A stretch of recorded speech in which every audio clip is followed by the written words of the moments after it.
Hello and welcome to today's edition of the Pastor's Study. I'm Ray Bertolette and I'm just delighted that you could be with us today. You know, we're journeying through Proverbs and we are up to Proverbs chapter 13, and Solomon tells us the value of our children, the value of how we speak. And he starts off this chapter with, he says, a wise son accepts his father's discipline. So if you have a parent, and you do, then accepting their discipline is critical to becoming wise. Not smart, but wise. Knowing that what they're trying to do is instill in you some lessons that they have learned in life and some things to keep you from harm.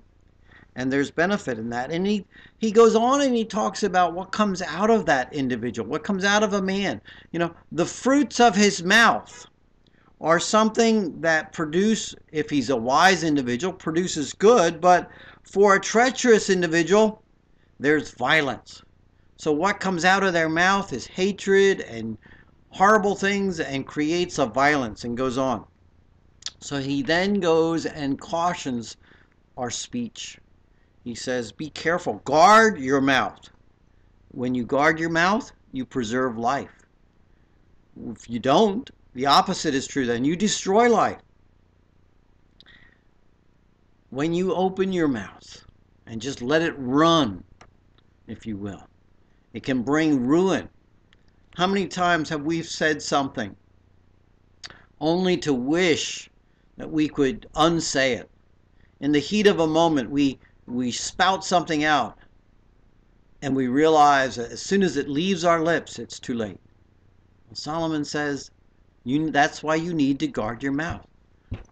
Put protections there to keep you from saying and doing those things that will destroy life. And then he goes on and he says, it's the righteous man who will hate falsehood, hates lying, hates wickedness. But he said that wicked individual acts disgustingly and shamefully.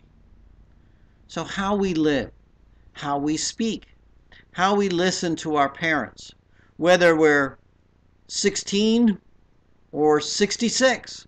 You know, our parents can still teach us things. Maybe not to the same degree if we're 66, but certainly when we're young, when we're in our 20s, when we're in our 30s, when we're raising children, you know, we can go along and learn some valuable things from our parents. So what kind of things come out of your mouth? How do you live? Think about that and ask God to guard your mouth to honor Him.